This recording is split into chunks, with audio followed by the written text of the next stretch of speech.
Tips mendukung tumbuh kembang anak untuk moms and dads. Yang pertama sih tipsnya harus mau selalu belajar ya. Tumbuh kembang anak ini sangat luas. Ada banyak hal yang berubah gitu dan sangat dinamis. Mungkin waktu di zaman kita di buku KIA ditulisnya kita disuruh makannya pisang. Oh iya, Zaman oke. sekarang disuruhnya protein hewani, Oh hewan. double prohe lagi misalnya gitu. Jadi Mhm kita juga nggak bisa saklek dengan satu cara atau mhm. satu metode. Yang paling bisa kita lakukan untuk tumbuh kembang anak adalah mencari ilmu sebanyak-banyaknya, terus belajar, tapi juga lihat anaknya, lihat respon anaknya. Karena anak ini kan tadi manusia bukan robot yang bisa kita, Iya. kamu harus begini, harus begini, harus begini. Dia kan bisa merespon gitu ya. Mhm. Jadi yang paling tahu cara yang terbaik untuk merawat anak kita ya biasanya adalah orang tuanya Orang tuanya sendiri gitu. sendiri. Jadi selalu menampung ilmu-ilmu yang Mhm. baru, tidak malu bertanya ke ahli, bisa memilah informasi, itu juga penting Mmm. sih. Ada informasi yang mungkin tuh nggak salah, tapi Heeh. nggak cocok di semua ibu-ibu gitu. Jadi Oh, iya ada iya. informasi yang mungkin cocoknya hanya untuk anak yang seperti ini, ada Heeh. informasi yang cocok untuk seperti ini. Nah, untuk Mmm. seperti itu butuh juga kemampuan untuk bisa memilah informasi mana sih yang cocok untuk anakku, dan kadang tuh kepikiran overthinking Oh ibu-ibu iya, kalau ngeliat, "Ih, overthinking. Pasti kok anak yang di IG ini dikasih ini kok dia mau makan ya, kok anakku iya. enggak," gitu misalnya. Kadang tuh Mmm. overthinking di situ. Padahal ya nggak apa-apa, mungkin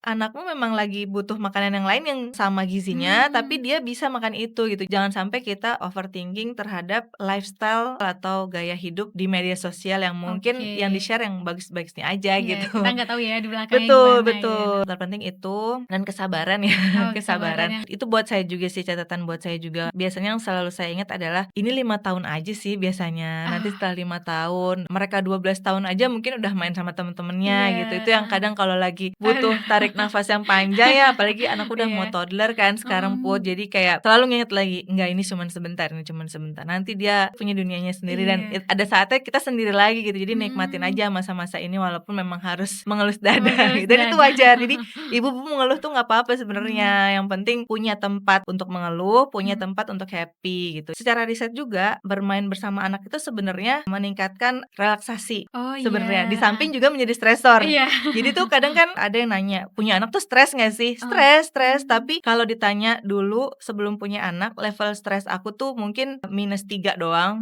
ini Mhm. tuh bisa -10 level stresnya, bisa Oh, bener-bener iya. stres banget gitu. Level bahagianya juga meningkat Iya, gitu. Jadi oke. level bahagia yang sebelum punya anak tuh mungkin cuman sampai 3, 3. +3 gitu, tapi sekarang bisa jadi +10 juga gitu. Jadi Mmm. di samping stresor yang tinggi, ada juga kok sisi-sisi yang bahagianya itu. Buat diriku juga membentuk juga nih kepribadian baru menjadi ibu, Mhm. karena ada yang banyak bilang, bahkan penelitian juga bilang seorang perempuan Mhm. kalau udah punya anak dan, itu tadi ya, menjadi individu yang terlahir kembali, katanya gitu Wah, dalam iya. tanda kutip ya. Karena dia Heeh. jadi ya fase kehidupan aja sih, jadi Mmm. berubah dan anak-anak juga memberikan kita pelajaran Jadi gitu.